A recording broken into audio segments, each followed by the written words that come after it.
Bonjour à tous, nous nous retrouvons pour une nouvelle vidéo pour réussir le CRPE. Donc nous allons continuer sur l'oral d'EPS et donc sur le dernier champ d'apprentissage, donc le quatrième champ d'apprentissage, coopérer et s'affronter collectivement et individuellement. Donc en maternelle, on parlera de l'objectif d'apprentissage, collaborer, coopérer et s'opposer. Et en élémentaire, on parlera de conduire et maîtriser un affrontement collectif ou interindividuel. C'est ce que vous devrez dire lors de votre oral. Là-dedans, qu'est-ce qu'on va y mettre? Dans ce champ d'apprentissage-là, on va mettre les jeux traditionnels, les jeux collectifs, avec ou sans ballon, les jeux pré-sportifs collectifs et les jeux de combat et de raquettes. Les jeux traditionnels, collectifs et les jeux pré-sportifs permettent aux élèves de s'engager dans des situations de collaboration, de coopération et d'opposition. L'enjeu, c'est de prendre part au jeu avec plaisir et progressivement d'agir sur les autres en occupant des rôles différents. Ce qui est important, c'est d'élaborer des stratégies individuelles ou collectives pour s'opposer à un des joueurs afin de faire un meilleur score. Donc ça, c'est l'objectif des jeux traditionnels. À partir du CP, on va commencer les jeux pré-sportifs, puisqu'en effet, pré-sportifs collectifs, pardon, qui peuvent être pratiqués. Avant, on va plutôt être sur des jeux traditionnels, avec justement, lorsqu'on va mettre en place ça, ce sera effectivement pour commencer à préparer les élèves à rentrer dans un affrontement, dans une opposition et à avoir des rôles différents. Les élèves doivent coopérer au sein d'un groupe, ils poursuivent un but commun et ils doivent résoudre un problème collectif en répondant avec des règles, en respectant des règles qui sont élaborées et qui sont connues de tous. Ces jeux donc permettent de travailler de nombreuses capacités chez les élèves. Les compétences motrices sont sollicitées: l'adresse, la force, l'équilibre, la vitesse, la résistance.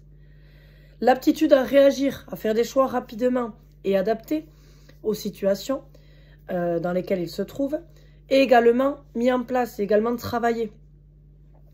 L'aspect affectif, surmonter peu à peu l'appréhension du contact ou de l'action. Ne pas avoir peur de s'engager dans le jeu, de s'engager dans l'action. Enfin, comme compétence, on a aussi les valeurs liées à la citoyenneté. Partager des règles, assumer des rôles et des responsabilités, et bien sûr apprendre à vivre ensemble, en respectant les différences interindividuelles. Donc les questions fondamentales qu'on peut avoir là-dessus, et qui peuvent parfois être posées aussi à l'oral, c'est lorsqu'une règle est incomprise. Donc là, quand on est en situation, la règle, on est dans la classe, la règle est incomprise. Est-ce que c'est parce qu'il y a une présentation inadaptée du jeu ou alors que la règle est non acceptée, on rejette la règle, on rejette la contrainte, ou elle n'est pas intégrée, les élèves comprennent la règle mais ne sont pas capables de la respecter, de la mettre en pratique. Donc ça, c'est important aussi de le prendre en compte. Si la règle est incomprise, c'est qu'il faut trouver une solution pour que la règle soit comprise, acceptée et intégrée. Ensuite, il y a la gestion de la confrontation. Le conflit est difficile à vivre. Et souvent, on peut avoir des élèves qui puissent rejeter la faute sur les camarades. Et ça, il faut éviter de le faire. Il faut travailler justement autour de l'esprit d'équipe. Ça, c'est très, très important. L'affrontement physique peut déstabiliser et effrayer aussi les élèves. Ils peuvent refuser le contact, avoir peur de la chute et des coups. Et donc, il faut proposer des exercices pour dédramatiser ça, pour dédramatiser le contact, pour dédramatiser le coup. Sur le plan moteur, il faut souvent utiliser plusieurs habiletés motrices en même temps. On doit se déplacer, peut-être tenir un objet en même temps, il y a des choses comme ça parfois. Donc ça, c'est important justement de travailler toutes ces habiletés motrices. Et on va voir que chez certains élèves, c'est difficile, donc il faudra arriver à trouver des solutions et à pallier à ça. Donc la mise en place demande une grande préparation. Il faut connaître parfaitement les jeux que vous proposez et les règles du jeu. Ne lancez pas un jeu parce que vous dites oui c'est bien mais qu'en fait vous ne maîtrisez pas les règles. Il faut que vous, déjà, vous maîtrisiez les règles et parfaitement, que vous connaissiez bien le jeu et que vous soyez capable donc d'arbitrer s'il y a des conflits à des moments donnés dans le jeu. Ensuite, il faut gérer le groupe pour que les enfants deviennent autonomes. Le but c'est ça, on est toujours là-dessus. Et ensuite, il faut organiser et sécuriser les espaces. On ne va pas demander à des élèves de jouer à un jeu collectif dans un espace où il y a des coins, par exemple de lavabo, dans lesquels il va y avoir des objets qui peuvent blesser. Il faut être capable de libérer l'espace, de délimiter l'espace et de le sécuriser. Moi, je vous rappelle, je vous l'avais dit la dernière fois, quand on est à l'oral de PS, la sécurité, c'est essentiel. Si vous ne parlez pas de sécurité, vous perdrez des points. Donc, il faut parler de la sécurité. Qu'est-ce que j'ai mis en place? J'ai protégé mon espace, j'ai délimité. Tout ça, c'est très important. Et ensuite, il va falloir gérer le niveau d'habileté des enfants. Il va y avoir des enfants qui vont être beaucoup plus habiles, qui vont bien réussir, et d'autres qui vont être en difficulté. Il faut être capable de gérer pour qu'il n'y ait pas de frustration et donc d'arrêt de l'activité également. L'objectif dans les jeux traditionnels, c'est de construire des situations évolutives, dans les jeux pré-collectifs aussi d'ailleurs, et de poursuivre des objectifs qui sont adaptés au niveau de la classe que vous avez. Il y a donc différentes organisations possibles pour soutenir la motivation, l'engagement des élèves, rééquilibrer le rapport de force et faire évoluer les comportements individuels. Donc on peut influer sur plusieurs variables. Donc pour les jeux collectifs, les différentes variables, le temps. On peut réduire ou allonger le temps du jeu ou la rotation des groupes. L'espace, on peut le réduire ou l'agrandir. On peut réduire aussi les refuges ou les camps. Par exemple, quand on est sur un jeu où il faut se réfugier dans un camp pour ne pas être touché, là on peut agrandir ou le réduire selon la difficulté, soit par exemple des loups et des moutons dans Minuit dans la bergerie. Ensuite, on peut faire évoluer le matériel. Par exemple, on peut augmenter le nombre de ballons. On peut varier le type de ballon lorsqu'on est sur un jeu collectif avec ballon. Ensuite, on peut faire varier le nombre de joueurs dans un rôle. Par exemple, augmenter le nombre d'attaquants par rapport au nombre de défenseurs. Et ensuite, on peut aussi, par exemple pour le basket, proposer des droits différents. Dribbler ou non. Toucher le joueur qui nous a touchés dans un jeu collectif tel que le loup, quoi. Donc ça, c'est vrai que c'est très important. Ces variables, il faut être capable de les avoir en tête et de les moduler à votre gré, mais surtout selon ce que vous voyez dans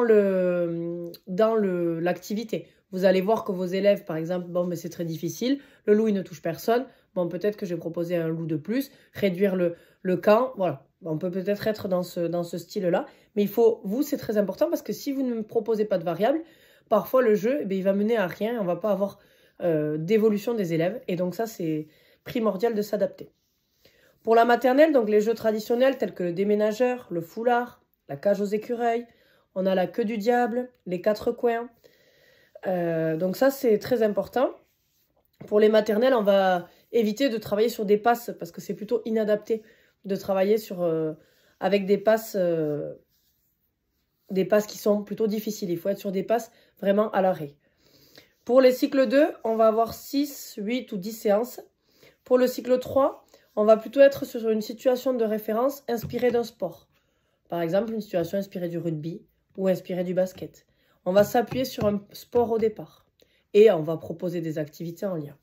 Pour les cycles 2, on sera plutôt sur du pré-collectif, sur du pré-sportif voilà, traditionnel, mais on sera beaucoup sur du jeu collectif et en maternelle, quasiment que sur du jeu traditionnel. Les jeux sportifs coopératifs, ça se développe vachement en ce moment. C'est quelque chose de super à mettre en place avec votre classe. Ça permet d'intégrer tout le monde. Et donc, ça permet justement de mettre ce principe de coopération et d'entraide au cœur de l'apprentissage. Pour réussir, il faut s'entraider et coopérer. Ça a apparu assez récemment, mais là, ça se développe plutôt pas mal. Et ça permet de favoriser la mixité puisqu'on n'a pas de connotation marquée, on n'a pas de préjugés en disant c'est un sport plus féminin ou plus masculin. D'ailleurs, ce qu'il faut toujours supprimer, on le rappelle, mais c'est vrai que ça favorise la mixité. C'est des activités où chacun a un rôle prédominant. Une personne n'est laissée sur le côté. Tout le monde doit participer pour gagner.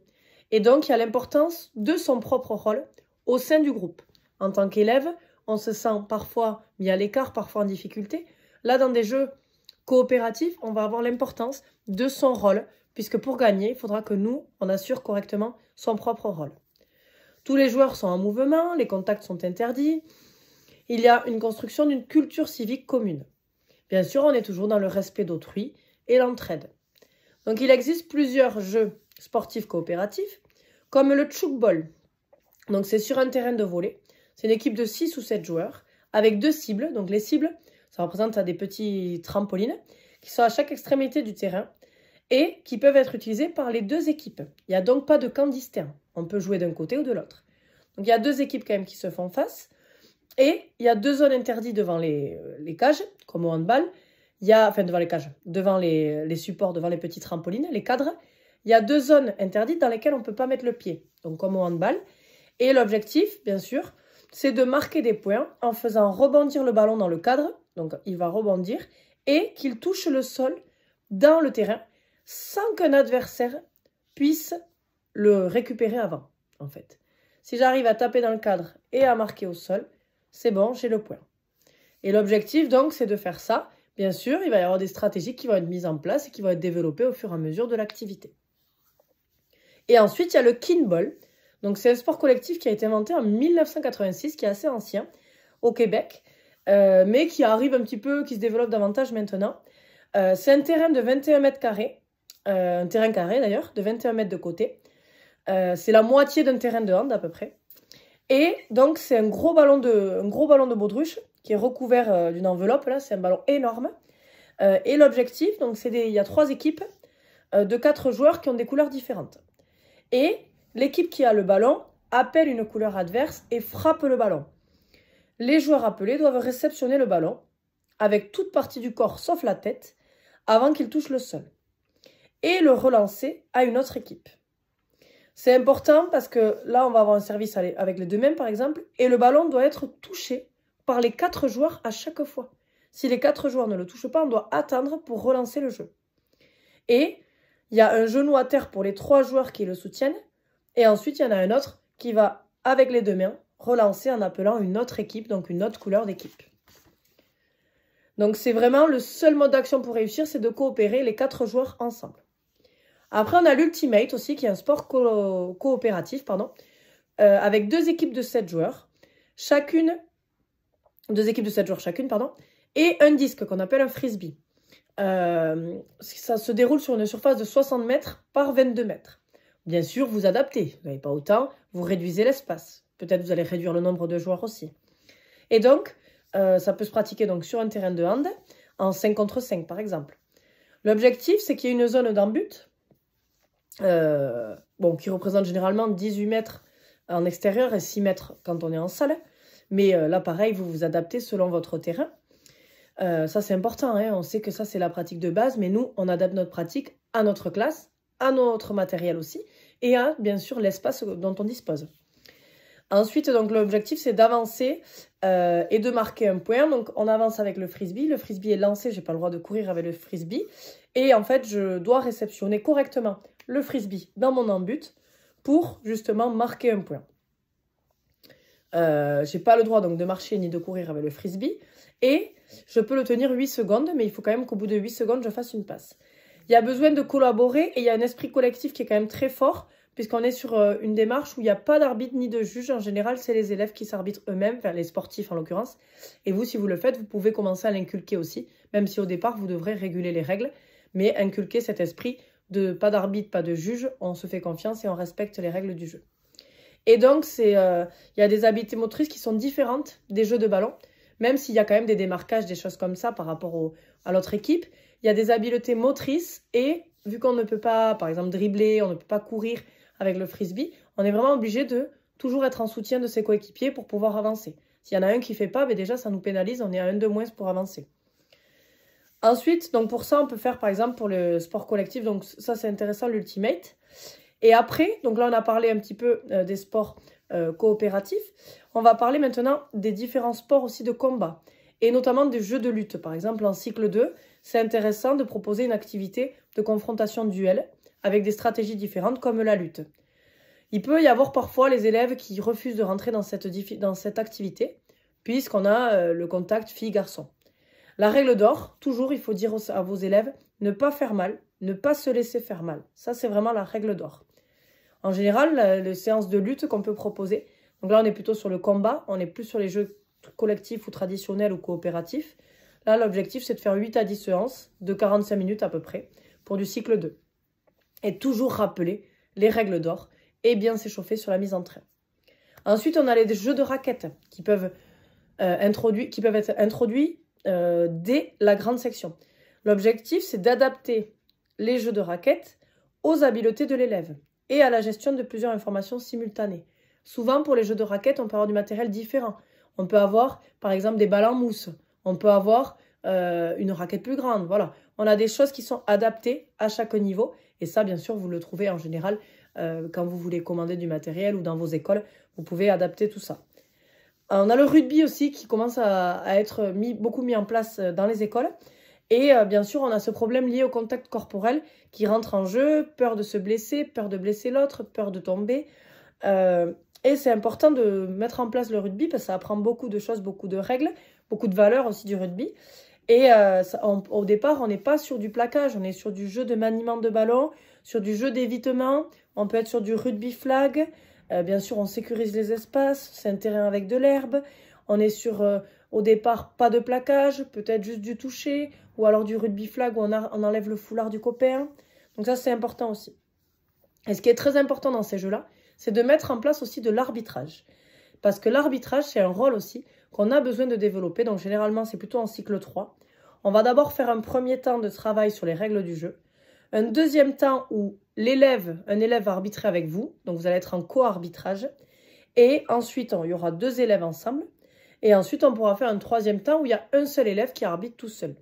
Donc ça, c'est très important de faire passer tous les élèves dans ce rôle-là, de comprendre que dans un jeu collectif, il y a des joueurs, effectivement, qui peuvent s'affronter, mais il y a également un arbitre, un ou parfois plusieurs. Donc c'est important de déjà que les élèves se familiarisent avec ça. Et ça fait partie aussi du rôle, ça fait partie justement de la compétence assumer différents rôles au sein d'un groupe, et là, en l'occurrence, dans le PS. Voilà par rapport à ça, par rapport à ce champ d'apprentissage. J'espère que ça vous aura bien aidé. Je vous souhaite de bonnes révisions encore pour le CRPE. Je vous souhaite bon courage. N'hésitez pas à commenter si vous voulez de nouvelles vidéos. Et je vous dis à très vite.